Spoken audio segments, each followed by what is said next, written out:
со Марјан Николовски на радио Слободна Македонија. Добре, почитувани слушатели, уште еден круг, уште една среда. Денеска е 6 април, ден пред распуштање на македонскиот парламент и најава за одржување на избори на 5 јуни. Сепак во денешниот круг ќе зборуваме индиректно и за политичките случувања, меѓутоа главен фокус на денешната емисија, на денешниот круг ќе биде државната администрација и реформите поврзани со државната администрација и се она што е доменна работа и ингеренции на секторот и ресорот на Министерството за информатичко општество и администрација. Чинам дека така се геше. Мој денешен гостин е заменик министерот во овој ресор Тимчо Муцунски. Добар ден. За почеток, ајде да направиме еден пресек што може да влезе во отчетот за сработеното во Министерството за информатичко општество и администрација изминативни неколку години. Чинам дека тоа е и поново министерство кое што е формирано некаде 2011 година. Прво ви благодарам господин Николовски за поканата. Огромен поздрав до сите ваши слушатели како преку радио фреквенции, така што не следат и на вашата веб страна. Кога зборуваме за отчетот, тоа е еден поголем проект што го гледаме сега презентиран од страна политичката партија ВМРО ДПМН. Тоа е презентација на сите реализирани проекти до сега од страна на владата на Република Македонија од 2006 година до денес. Гледаме презентација на над 3.500 проекти, 3.500 проекти кои што даваат значителен придонес во развојот на нашата земја. Примерниот фокус на отчетот секој граѓанин може да го види истиот, да го симне од нашата веб страна, исто така тој може да биде земен и во хард копи. Примерен фокус е секако економијата, отварањето на 150.000 нови работни места, значителен економски раст кој што прави Република Македонија моментално една од најбрзо растечките економии во Европа. По многу индикатори гледаме дека е напреднато во нашата земја, посебно економијата. Пред се тука е нели фокусот на нашата политичка партија действувањето. Тие 150.000 нови работни места отворени преку системски мерки за подобрување на економската активност, како привлекување на странски директни инвестиции, така и преку мерките за стимулирање на предприемништво, отварање на нови работни места. Тука еден значителен пример е проектот Македонија вработува и во тој сеопфатен отчет кој што ги презентира тие многу значајни достигнувања, отчет кој што е континуитет на таа работа на ВМРО ДПМН, која што претпоставува презентација на се што е сработено, не само бавење со дневна политика, туку презентирање на конкретни политики и конкретни мерки кои што се реализирани. Своје место си го наоѓа Министерство за информатичко општество и администрација. Како што спомнавте вие, тоа е еден понов орган на државната управа, формиран во 2011 година, но влече своји корени од 2006 година, кога председателот на владата Никола Груевски го свати значењето на информатичкото општество во развојот на една современа држава и тогаш го ангажираше за прв пат како министер без ресор одговорен за информатичко општество господинот Ивановски, кој што можеме да кажеме дека заедно со премиерот Груевски е еден од предводниците на развојот на нашата земја и позиционирањето на Македонија на глобалната карта во делот на ИКТ. Тоа можеме да го видиме од последниот извештај на Глобалниот економски форум, кој што во 2015 година според тој последен извештај што го има изготвено, не рангира на високото 47 место според напредок, 47 место според развој на ИКТ генерално во општеството, а не прави исто така една од земјите кои што најмногу напредува во оваа област. Значи, ставањето на фокусот и потоа позиционирањето на оваа институција во рамките како посебен орган на државната управа покажува дека е ставен значителен напор во напредувањето на ИКТ технологијата во македонското општество. Преку нашиот орган на управа во последниот отчет можете да видите значителен број на проекти. Во делот на информатичкото општество би издвоил неколку, како на пример проектот Компјутер за секој дете, давањето на вредносни ваучери за купување на компјутери и на таблети за студентите. И тоа тие се само дел од тие проекти кои што ги прават стават ИКТ технологиите се попристапни за нашите граѓани, но ги интегрираат и во живењето на секојдневниот граѓанин. Гледаме отварање на голем број интернет клубови ширум Македонија, постојано работиме во таа насока да отвориме уште повеќе интернет клубови за тие граѓани кои што во моментот им е отежнат пристапот до таа технологија да имаат олеснат пристап. Но исто така една од областите кои што ги покриеме ние како ресор е јавната администрација. Нели сме Министерство за информатичко општество и администрација. И тука навистина имаме значителен напредок во последните години. Во делот на администрацијата донесени се два нови системски закони, Законот за административни службеници и Законот за вработени во јавниот сектор, кои што значат сериозен напредок во работата на администрацијата. Исто така е донесен и нов закон за општа управна постапка, кој што би требал да ги поедностави и да ги направи поекономични управните постапки, а тоа е се со една цел, да граѓаните добиваат подобри услуги од страна на институциите. Во овој дел кога зборуваме за администрацијата, може ли во отчетот со презнак позитивни елементи на тој отчет да влезе реформата на администрацијата? Дефинитивно. Реформата на администрацијата е круцијална потреба на Република Македонија во низиниот евроатлантски пат. Несомнено е дека македонската администрација во еден период ќе треба да стане дел од тој интегриран европски административен систем, што значи дека ние мораме да очекуваме највисок квалитет од нашите административни службеници во испорачувањето на јавните услуги на граѓаните, но исто така тие да бидат добро обучени и да бидат и креатори на јавни политики. Што е она што денеска можеме да кажеме дека го имаме како реформа на администрацијата успешна? Успешна реформа на администрацијата е прво носење на системски закони кои што целосно го регулираат работењето на јавната администрација. Нешто со што ние како министерство доста сакаме да се пофалиме и сметаме дека е значителен напредок, го носам тука, а тоа е годишниот извештај за податоци од регистарот на вработените во јавниот сектор за 2015 година, бидејќи имаше многу критика и постојано се измислува бројки кои што одеа до некои баслословни бројки дека имаме преобем на администрација, дека таа е претрупана. И со тие закони за прв пат се уреди начин за да дојдеме до точна бројка на вработените во јавниот сектор. Колкава е таа бројка моментот? Јас го носам годишниот извештај, можам да ви го дадам понатаму и вие да го чувате. Доаѓаме, ние го презентиравме пред неколку дена заедно со министерката Арсовска-Томовска на пресконференција во 1288 институции кои што го опфаќаат целиот јавен сектор. Тука се државни институции, како што се класичните органи на управата министерството, но и јавните предпријатија. Се е опфатена. И на локално ниво? И на локално ниво. Единиците на локална самоуправа и јавните предпријатија на локално ниво имаме 128.347 лица. Во овој Тоа се вработени со редовен работен однос или тука влегуваат и оние кои што се привремено вработени? Тоа се вработени со редовен работен однос. 128.000. Да. Што значи дека не станува збор за некоја бројка која што беше 300-350. Не, далеку. Тоа се луѓето кои што се вработени во администрацијата и кои што мислам тука нема никакво бегање, тоа е јавен податок. Овој регистар, овој годишен извештај за податоците од регистарот е јавно достапен на веб страната на Министерството за информатичко општество и администрација и секој може да пристапи до него. Тука сега бидејќи сме ограничени со времето на емисијата, но понатаму препорачувам на секој кој што следи емисијата, вклучително и на вас како некој кој што се бави со новинарство и со истражувачко новинарство, може да добиете многу детали. Полова застапеност во администрацијата и милион, тоа е како една тема која што ја отварам, и милион други прашања за кои што можете да видите просечна возраст и така натаму. Се работи за обемни податоци, за многу голем број и ви препорачувам доколку сакате можеме да определиме, јас мислам за оваа тема можеме да определиме други посебна емисија. Само уште едно прашање во овој домен. Да, спротив оние обвинувања дека има гламурозна, гломазна, како се нарекува, јавна администрација.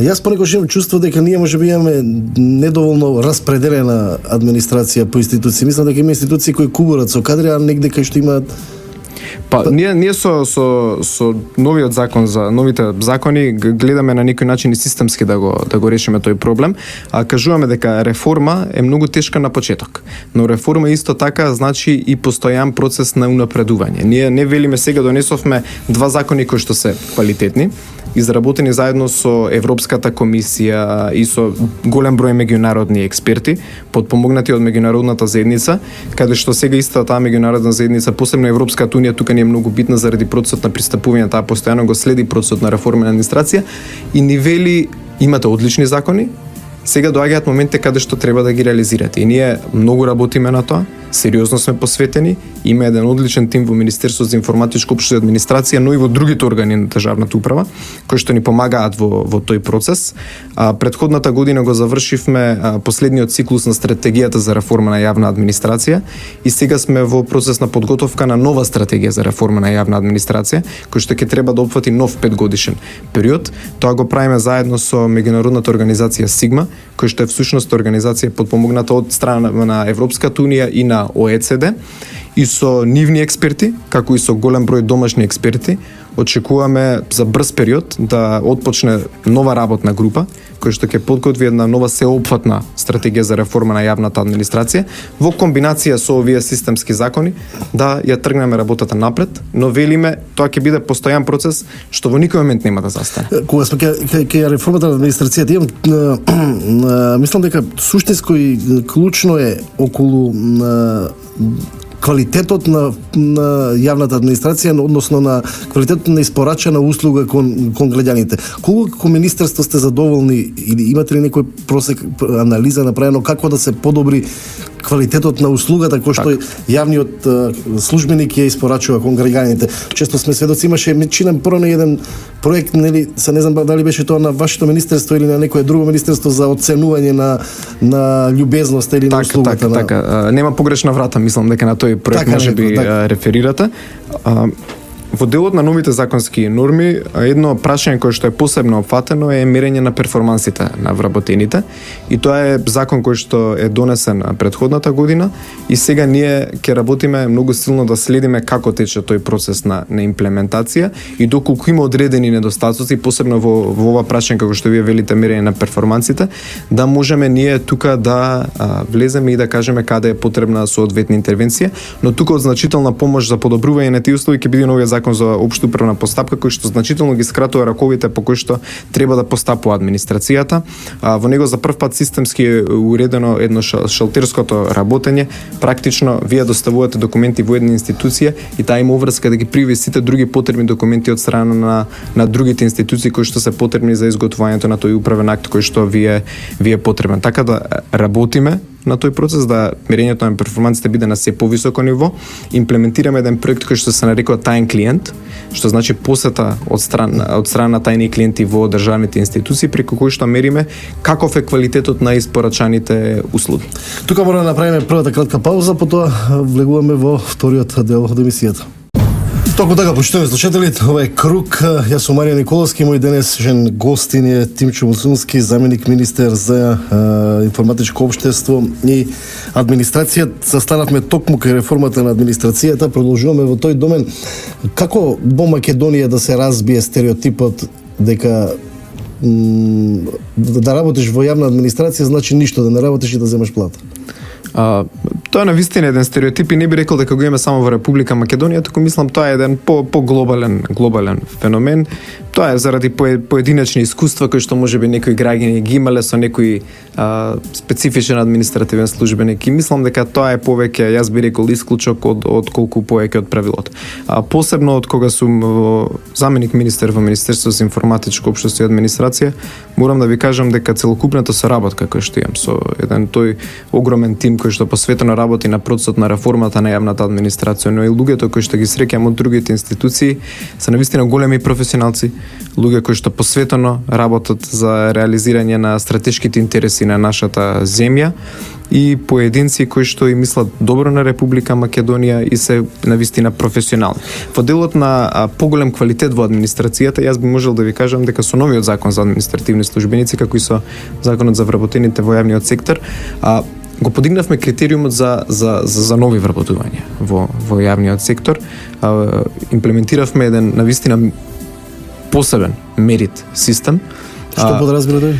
Тој е надоврзан со каталог на работни места за вработените во јавниот сектор, кој што ќе значи дека веќе не ќе може да се како некој што имало искуство во минатото да се кројат конкурси за поединечни личности, туку каталогот за работни места подразбира специфично образование за секој специфично работно место поврзано со работните задачи, што значи дека ќе добиваме се поголем и поголем квалитет за вработените во јавниот сектор. Јавниот сектор денес за придобивање на најдобрите нови генерации е во тешка конкуренција со приватниот сектор. Знаеме дека во Република Македонија, како со новите странски инвестиции, така и со подобрувањето на економијата, приватниот сектор нуди попримамливи плати, но ние сметаме дека јавниот сектор па има една инхерентна позитивна работа која што произлегува од него, а тоа е дека работите за интересот на вашата држава, дека работите за подобрувањето на општите процеси во нашата земја и сметаме дека можеме да привлечеме се повеќе квалитетни млади кадри да работат во јавната администрација. И тука во оваа насока би сакал можеби да спомнам еден проект кој што следи во програмата на ВМРО ДПМН, каде што нашето министерство ќе биде клучен носител. А тоа е проектот што беше презентиран од страна на претседателот Груевски, нарекуван вработување на најдобрите.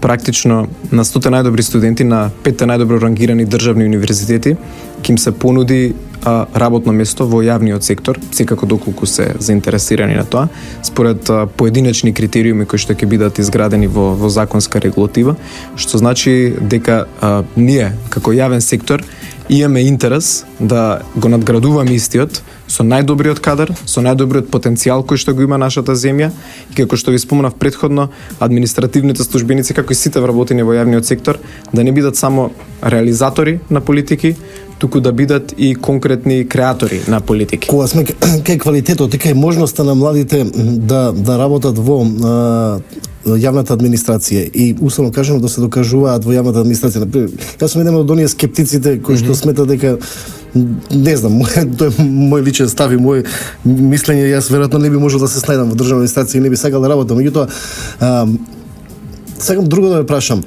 Колку младите кои што имаат капацитет, велите, да се придобијат да работат администрација, можат да го наметнат тоа темпо на работа кај некои постари генерации кои што се уште се дел во јавната администрација, кои што се можеби звучи и малку полошо, меѓутоа се уште имаат проблеми за работа со компјутери, да речеме. И мислам дека има ли некоја, се приметува ли таа генерацијска разлика, пречи ли тоа, можат ли да се докажуваат младите во работењето на јавната администрација? Односно да ги наметнуваат своите критериуми, темпа за работа, затоа што не знам, има некој чувство воопшто кое важи во јавноста, нели? Претходно го спомнав дека јавната администрација всушност е најлежерната работа. Секој вработен во јавниот сектор, дали е повозрасен, дали е помлад, секако има одредени недостатоци во знаењето. Тоа е природно. Секој од нас има таков некој недостаток, можам да претпоставам, и затоа ние една од работите што ги предвидовме во новиот закон за административни службеници е задолжителни 5 обуки на годишно ниво за тие административни службеници. Од тука ќе се детектираат нивните слабости, дали како што рековте кај некои слабости во информатичката технологија, дали е кај некој што работи во делот на финансиите, одредени специфични знаења што му фалат, и ќе се организираат, односно веќе течат, би се организираат голем број на обуки кои што можат да ги посетуваат нашите административни службеници за да добиваат поквалитетни знаења. Од лично искуство можам да ви кажам дека за да добиете вие еден идеален спој за да имате квалитетна работа, мора да имате младост, бидејќи младоста пред се носи посебна енергија, нови знаења што велите вие во информатичките технологии, но поголемата возраст па носи свој искуство, своја тежина.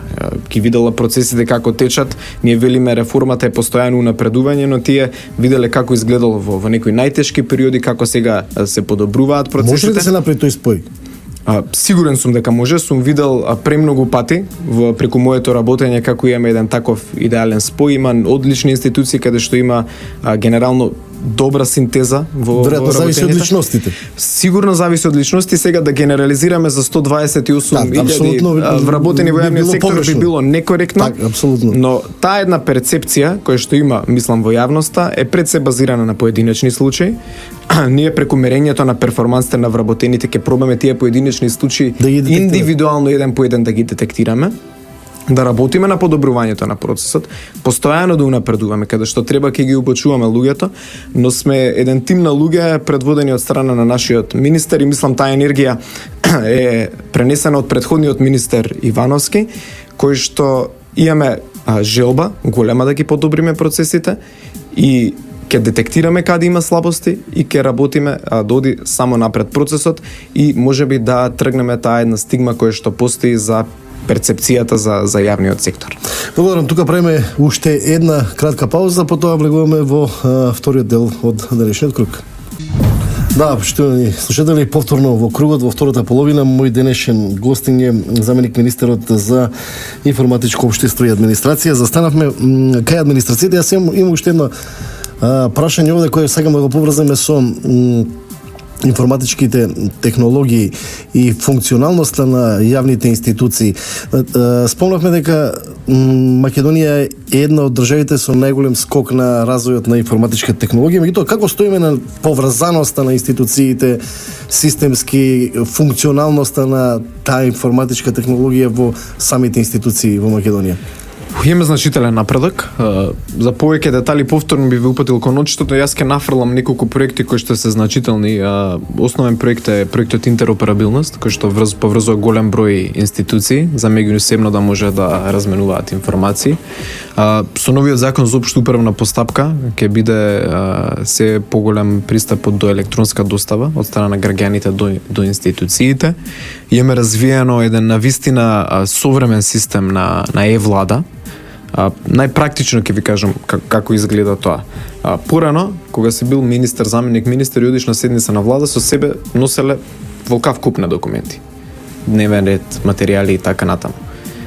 Сега со еден клик седнувате на компјутер, отварате свој профил, имате пристап до сите тековни информации. И тука е олеснет пристапот на институциите на прикачување на информациите и така натаму.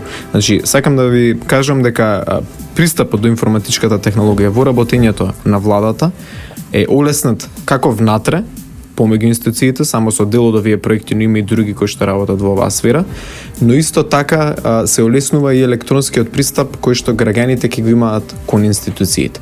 Така работиме како на подобрување на внатрешните перформанси во рамките на системот на владата, односно генерално на управата, така и кон односот кој што тие институции ги имаат со странките. Веќе во денешно време тоа се повеќе и почесто се нарекуваат не странки, туку клиенти. Администрацијата мора да биде сервисно ориентирана, мора да биде економична, мора да ги користи тие носечки принципи кои што ги има и во приватниот сектор. Ги надминавме тие времиња кога можевме да се лажеме дека државата е изнад се. Таа е еднаков чинител во тој процес и мора да биде поддржувач на граѓаните, но исто така и на приватниот сектор, да работи во една идеална комбинација со нив и да биде олеснувач на процесите, а не како што некогаш имало перцепција отежнувач. Така да сметам што се однесува до услугите, бидејќи граѓани не слушаат сега, можам да им кажам дека со новиот закон за општа управна постапка, реализацијата на тие права кои што ги имаат, тековните управните постапки кои што ќе ги водат, ќе бидат многу побрзи, многу поефикасни и ќе бидат многу поекономични. Постојано работиме на тоа, нема да застанеме и не велиме дека во оваа реформа тука е крајот, тоа го напоминувам, но сакам да биде тоа истакнато за сите, дека реформата е еден континуиран процес на кој што ние работиме посветено. Кој од институциите имаат на најразвиен ваков дел? Чинам дека тука беше едно време и катастерот имаше доста... Сега да прашам, има ли можност граѓаните да извадат официјални документи кои што се да речеме извод, матична на родени, на не знам на имате лист, а да не Мислам дека катастерот е доста напреден во токму во ова што го спомнувате вие. Работиме на што во повеќе институции да расшириме оваа појава. А практични примери се мој термин, проектот на Министерството за здравство, каде што треба да стане полесен начинот на закажување на лекарски преглед. Веќе закажувањето на да речеме поднесувате барање за добивање на лична карта.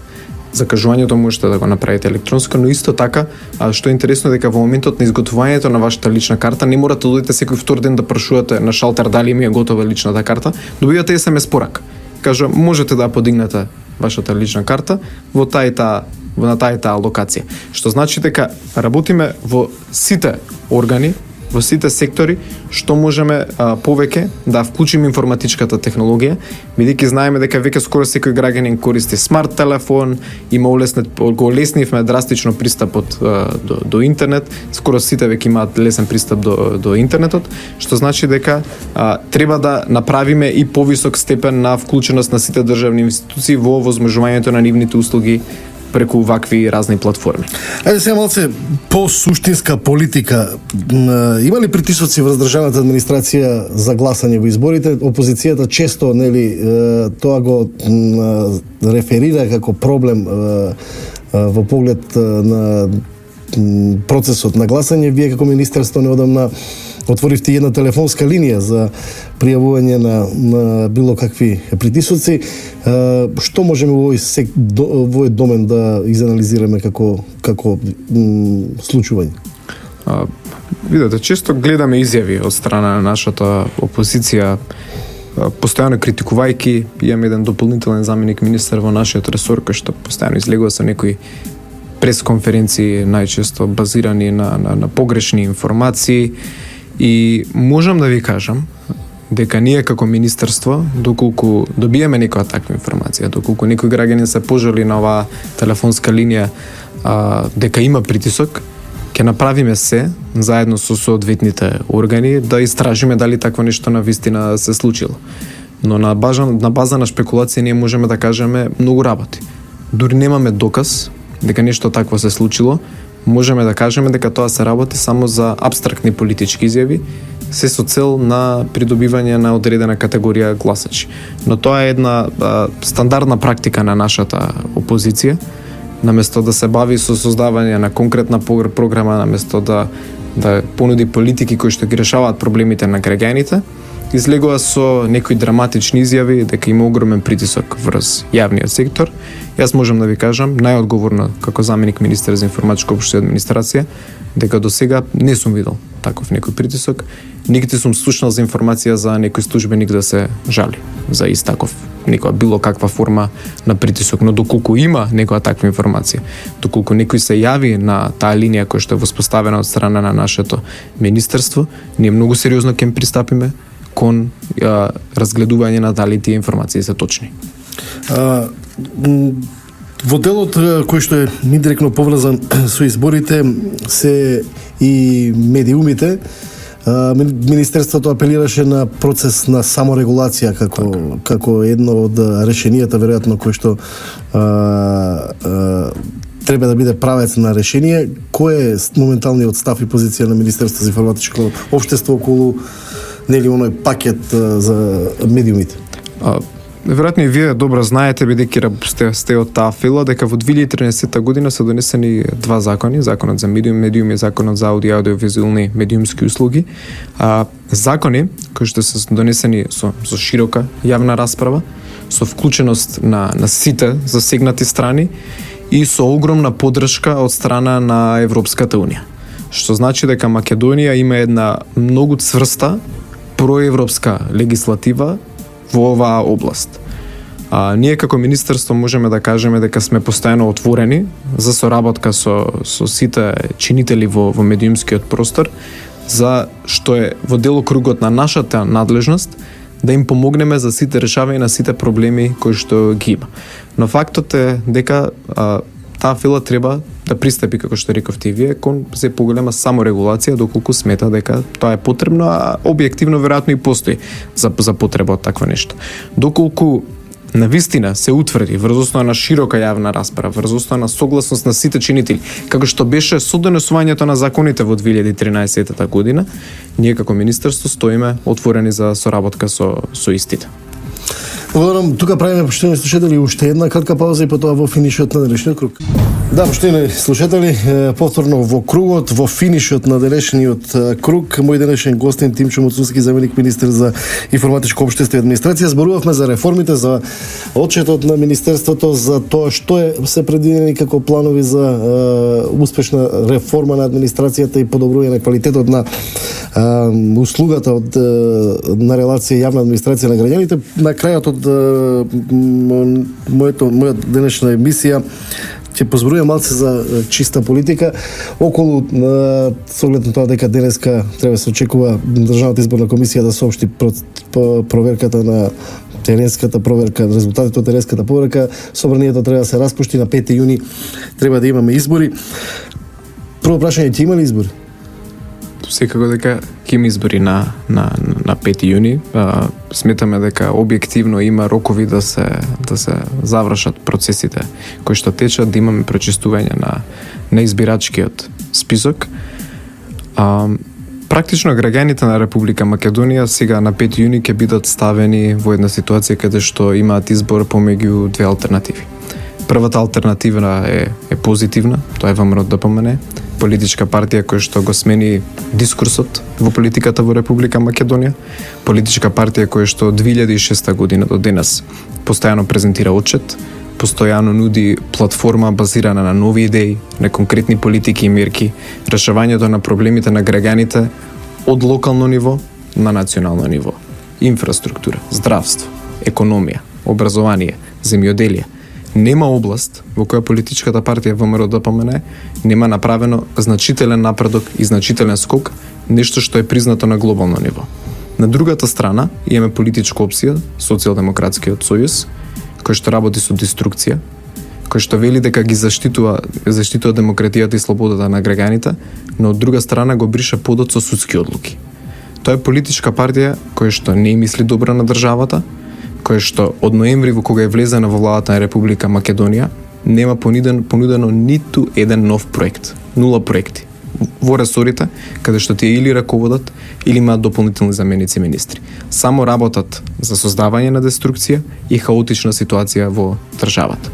Граѓаните, народот е мудар. Тие знаат да одберат која политичка опција има отворено над 150.000 нови работни места, има драстично намалено невработеноста и која политичка опција го слуша нивниот пулс и работи за подобрување на нивниот живот. И тоа е изборот кој што тие ќе го имаат на 5 јуни и за кој што ќе одлучат како Република Македонија ќе се движи напред. Република Македонија ќе биде дел од евроатланското семејство, но Република Македонија исто така ќе биде и силно просперитетна земја, земја базирана на знаење, земја базирана на стабилна економија и земја која што веќе се поставува како пример не само во нашиот регион, верувајте и многу поширок, од релевантни меѓународни чинители. Тоа е Република Македонија која што ние сакаме да ја изградиме.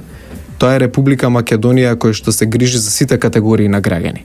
Видовме презентација од страна на претседателот Груевски на над 40 нови проекти за млади луѓе. Се работи на нова сеопфатна програма со огромен број на експерти, меѓународни експерти, домашни експерти, луѓето со кои што се соочуваат со проблемите и знаат како да ги решат, но исто така имаше еден долг процес на собирање на идеи од граѓаните и во некој брз период што доаѓа ќе биде презентирана најсеопфатна политичка програма. Очекувате ли визија како програма, контрапрограма од СДСМ? Постојано како граѓанин на Република Македонија, не само како политички чинител во партијата ВМРО-ДПМН, но како граѓанин на нашата земја, очекувам во еден момент опозицијата да понуди сопствена програма. Но некако не го гледаме истото, гледаме апстрактни изјави, ќе ги решаваме проблемите на граѓаните, ќе подобриме состојбата во демократијата, но ништо конкретно. Како ќе се движи Република Македонија напред? Република Македонија не може да се движи напред со реторика и со гола политика. Република Македонија може да се движи напред единствено со конкретни политики, конкретни мерки специфично насочени кон решавањето на проблемите на граѓаните и кон тој постојан процес на реформа во сите области. Може ли само што едно кратко прашање, може ли од однесувањето моментално на чинителите на власта што се од СДСМ во власта да се наслути дека би имало позитивен исчекор нивното политичко действување во иднина? самото прашање мислам дека го дава и одговорот. Ние видовме како изгледа да се има ЦДСМ да биде дел од владата на Република Македонија. Тоа е деструкција, тоа е противзаконско напредување, тоа е игнорирање на судски одлуки и ниту еден нов реализиран или понуден проект. СДСМ имаше период во кој што се покажа како ќе изгледа нивното работење во извршната власт и уште еднаш морам да напоменам. Лично сметам дека граѓаните се многу мудри, дека тие го препознаа тоа работење на СДСМ и денеска конечно излезе на виделина како ќе изгледаат тие во извршната власт. А тоа е деконструктивно и без решавање на проблемите на граѓаните. Благодарам, почитувани слушатели. Тука е крајот на денешниот Круг. Круг е емисија на Трговското радио, дифузно друштво Радио Слободна Македонија. Сум Маријан Николовски, уредник и водител на емисијата. Денеска е среда 6 април 2016 година. Круг е во продукција на Радио Слободна Македонија. Од мене и од техничката реализација на денешната емисија ти посакувам пријатен ден.